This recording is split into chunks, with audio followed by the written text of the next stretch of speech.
আন এটা খবৰ লৈ আহিছো নগৰ মৰিকলং ঘটনাৰ অভিযুক্ত ৰাজীবুল গুৰুতৰভাৱে আহত হোৱা বুলি জানিব পৰা গৈছে আৰক্ষীয়ে ৰাজীবুলক লগত লৈ ডকাইতি কৰা সামগ্ৰী উদ্ধাৰৰ বাবে অভিযান চলাবলৈ গৈছিল ৰাজীবুলক লগত লৈ ৰাজীবুলে কোন কোন প্ৰান্তত হুন লুকুৱাই থৈছিল ডকাইতিত আৰু কি সামগ্ৰী চুৰি কৰি লৈ গৈছিল বা ডকাইতি কৰি লৈ গৈছিল সকলো সামগ্ৰীক লৈ আৰক্ষীয়ে উদ্ধাৰৰ বাবে অভিযান চলাবলৈ ৰাজীবুলক লগত লৈ যাওঁতে এটা ভয়ংকৰ দুৰ্ঘটনা সংঘটিত হৈছে নগৰ বৰঘাটত নিখা সংঘটিত হৈছে আৰক্ষীৰ বাহন দুৰ্ঘটনাত পতিত হৈছে মৰিকলং ডকাইতি কাণ্ডৰ মূল অভিযুক্ত ৰাজীবুল ইছলাম গুৰুতৰভাৱে আঘাতপ্ৰাপ্ত হোৱা বুলি জানিব পৰা গৈছে সম্প্ৰতি ৰাজীবুলক চিকিৎসালয়ত ভৰ্তি কৰা হৈছে লৈছে মুহূৰ্তত টাইম 8 বিগ ব্ৰেকিং এটা ভয়ংকৰ দুৰ্ঘটনাৰ পিছতে পোহৰলৈ আহিছে এয়া ডাঙৰ কথা নগৰ বৰঘাটত নিখা আৰক্ষীৰ বাহন দুৰ্ঘটনাগ্ৰস্ত দুৰ্ঘটনাৰ আহত হৈছে মৰিকলং ডকাইতি কাণ্ডৰ মূল অভিযুক্ত ৰাজীবুল ইছলাম গুৰুতৰভাৱে আহত হৈছে মূল অভিযুক্ত ৰাজীবুল ইছলাম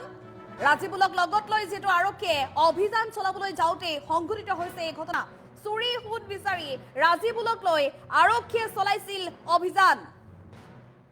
অভিযানৰ সময়ত আৰক্ষীৰ বাহনত খুন্দা আন এখন বাহনৰ সমগ্ৰ ঘটনাটোত এক প্ৰকাৰ ৰহস্যৰ আৱদ্ধ সোমাই পৰা পৰিলক্ষিত হৈছে দুইখন ভৰি এখন হাতত গুৰুতৰভাৱে আঘাতপ্ৰাপ্ত হৈছে ৰাজীবুল ইছলাম ঘটনাত আৰক্ষী বিষয়া বিমান গগৈ সহ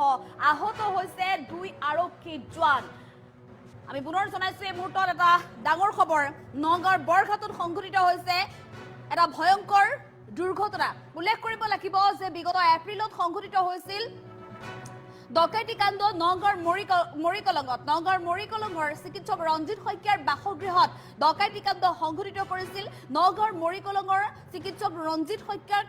ডকাইতি কাণ্ডৰ সময়ত ডকাইতি সংঘটিত কৰাৰ সময়ত গুৰুতৰভাৱে প্ৰহাৰ কৰাৰ সমান্তৰালভাৱে ডকাইতৰ প্ৰহাৰত মৃত্যুক আকোৱালি ল'ব লগা হৈছিল চিকিৎসক পত্নী ৰূপৰেখা ভূঞাই আৰু সমগ্ৰ ঘটনা সন্দৰ্ভত আৰক্ষীয়ে ধাৰাবাহিকভাৱে অভিযান চলাই ইটোৰ পিছত সিটো ডকাইতি কাণ্ডৰে জড়িত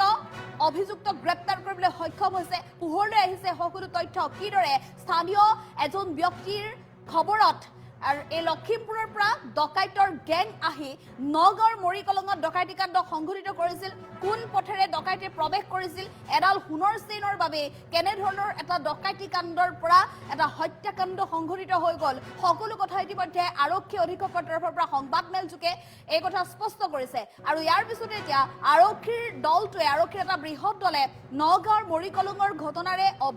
ডকাইতি ঘটনাৰে জড়িত অভিযুক্তক ধাৰাবাহিকভাৱে জেৰা চলাই আছে যেটো ইটোৰ পিছত কিটো অভিযুক্ত ইতিমধ্যে আৰক্ষীৰ জালত পৰিছে এটা বৃহৎ গেং আৰক্ষীৰ জালত পৰিছে এই ডকাইতি ঘটনাৰে জড়িত ৰাজীবুল ইছলামে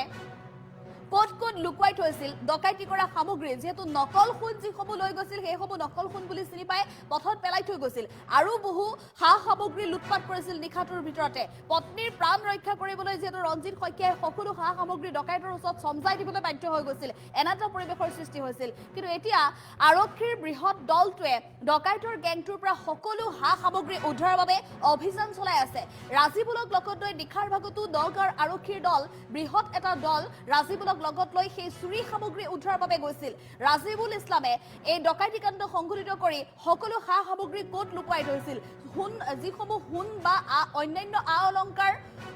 য'ত লুকুৱাই থৈছিল সেই স্থানলৈ ৰাজীবুল ইছলামক লগত লৈ ওলাই গৈছিল নগৰ আৰক্ষীৰ দলটো আৰু সমান্তৰালভাৱে বহু নগদ ধন সেই নগদ ধন পৰ্যন্ত উদ্ধাৰৰ বাবে আৰক্ষীৰ দলটোৱে ৰাজীবুল ইছলামক লগত লৈ গৈ আছিল কিন্তু তেনে সময়তে এখন বাহনে তীব্ৰ বেগেৰে খুন্দা মাৰিছে আৰক্ষীৰ বাহনখনক সমগ্ৰ ঘটনা এতিয়া ৰহস্যৰ আৱৰ্তত সোমাই পৰিছে এই কাৰণে যেটো এই ঘটনাটো সৰু ঘটনা নহয় এটা ডাঙৰ ঘটনা ডাঙৰ এটা ভয়ংকৰ ৰাজ্য খপাই যোৱা হিৰণকাৰী ডকাইতি কাণ্ড হত্যাকাণ্ড ডকাইতি কাণ্ডৰ পৰা এই সমগ্ৰ ঘটনা হত্যাকাণ্ডলৈ ৰূপান্তৰিত হ'ল কোনোমতেহে আচলতে প্ৰাণ ৰক্ষা পৰিছে চিকিৎসক ৰঞ্জিত শইকীয়াৰ কিন্তু চিকিৎসক পত্নী ইতিমধ্যে মৃত্যুক আকোৱালি লৈছে গতিকে এই সমগ্ৰ ঘটনাটোৰে জড়িত ৰাজীবুল ইছলামৰ যিটো বৃহৎ গেং ইতিমধ্যে আৰক্ষীয়ে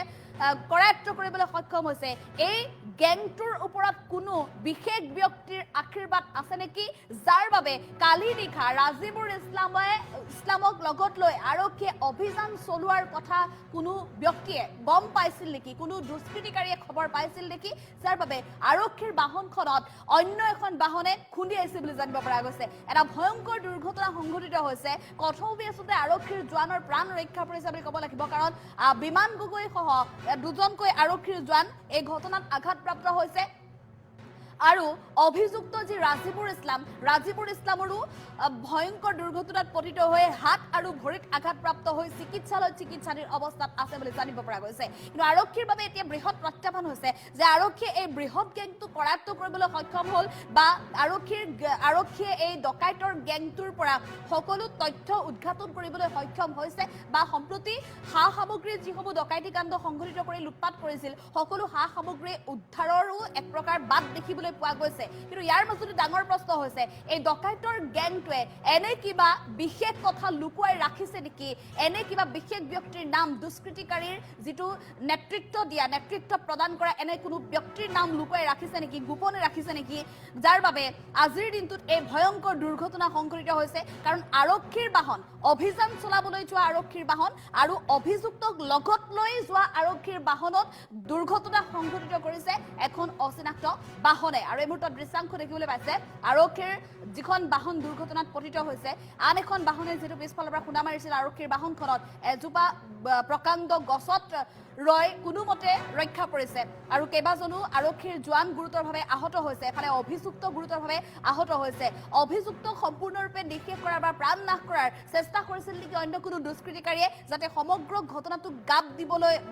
গাপ দিবলৈ চেষ্টা কৰিব পাৰে বা সমগ্ৰ ঘটনাটোৰ প্ৰকৃতৰ যিহেতু ৰাজিবুৰ ইছলামে মূল কালপ্ৰিট বুলি ইতিমধ্যে পোহৰলৈ আহিছে, মূল মাষ্টাৰ মাইণ্ড। গতিকে ৰাজিবুৰ ইছলামে সকলো তথ্য আৰক্ষীৰ সন্মুখত মুকলি কৰে বা আৰক্ষীৰ জেৰাত স্বীকাৰোক্তি দিবলৈ বাধ্য হয় বুলি ৰাজিবুল ইছলামক নোহোৱা কৰিবলৈ কোনো দুষ্কৃতিকাৰীয়ে টাৰ্গেট কৰি লৈছে নেকি, তাক লৈ এতিয়া সমগ্ৰ অসমবাসীৰ মাজত এক প্ৰকাৰ প্ৰশ্নৰ উদয় হোৱা দেখিবলৈ পোৱা গৈছে। সমগ্ৰ ঘটনা যাতে আৰক্ষীয়ে ক্ষিপ্ৰতাৰে তদন্ত কৰে, এই ঘটনাটোৰ লগত প্ৰকৃততে কোন জড়িত আছে, কোনো শীৰ্ষ বিশেষ আশীৰ্বাদ পুষ্ট ব্যক্তি জড়িত আছে নেকি, সমগ্ৰ ঘটনাক লৈ আচলতে স্থানীয় লোকসকলে বা বিভিন্ন দল সংগঠনে আৰক্ষীক শীঘ্ৰেই ব্যৱস্থা গ্ৰহণ কৰাৰ দাবী উত্থাপন কৰিছে। আৰু এই মুহূৰ্তত শেহতীয়া তথ্য অনুসৰি আৰক্ষীৰ বাহনখন দুৰ্ঘটনাত পতিত হোৱাৰ পিছতে ঘটনাস্থলীত আৰক্ষীৰ আন এটা দল উপস্থিত হৈ আহত আৰক্ষীসকলক উদ্ধাৰ কৰি চিকিৎসালয়লৈ প্ৰেৰণ কৰিছে আৰু সমান্তৰালভাৱে অভিযুক্ত ৰাজিবুল ইছলামকো চিকিৎসালয়ত ভৰ্তি কৰা হৈছে বুলি জানিব পৰা গৈছে। ঘটনাত আৰক্ষী বিষয়া বিমান গগৈ সহ আহত হৈছে 2 আৰক্ষী জোৱান।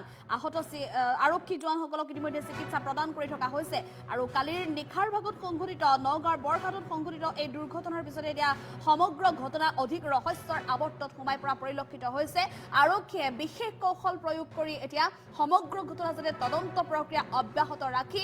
ৰূপৰেখা ভূঞাৰ পৰিয়ালটোক যাতে ন্যায় প্ৰদান কৰে তাৰ বাবে স্থানীয় লোকসকলে দাবী উত্থাপন কৰিছে।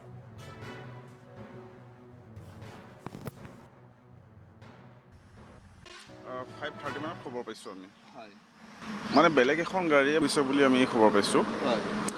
তাৰপিছত কণ্ট্ৰল হেৰাই আহি পেলাই ছাইডত খুন্দা মাৰিলে। হয় 21 হয় কিবা বস্তু ৰিকভাৰ কৰিব আহিছিলে, বেলেগ এটা টিম আহিছিলে আমাৰ। 5:30 মানত খবৰ পাইছোঁ আমি, মানে বেলেগ এখন গাড়ীয়ে গৈছে বুলি আমি খবৰ পাইছোঁ। তাৰপিছত কণ্ট্ৰল হেৰাই আহি পেলাই ছাইডত খুন্দা মাৰিলে। হয় 21 হয় কিবা বস্তু ৰিকভাৰ কৰিব আহিছিলে, বেলেগ এটা টিম আহিছিলে আমাৰ। 5:30 মানত খবৰ পাইছোঁ আমি, মানে বেলেগ এখন গাড়ীয়ে গৈছে বুলি আমি খবৰ পাইছোঁ। তাৰপিছত কণ্ট্ৰল হেৰাই আহি পেলাই ছাইডত খুন্দা মাৰিলে। হয় 21 হয় কিবা বস্তু ৰিকভাৰ কৰিব আহিছিলে, বেলেগ এটা টিম আহিছিলে আমাৰ। 5:30 মানত খবৰ পাইছোঁ আমি, মানে বেলেগ এখন গাড়ীয়ে গৈছে বুলি আমি খবৰ পাইছোঁ। তাৰপিছত কণ্ট্ৰল হেৰাই আহি পেলাই ছাইডত খুন্দা মাৰিলে। হয় 21 হয় কিবা বস্তু ৰিকভাৰ কৰিব আহিছিলে, বেলেগ এটা টিম আহিছিলে আমাৰ। 5:30 মানত খবৰ পাইছোঁ আমি।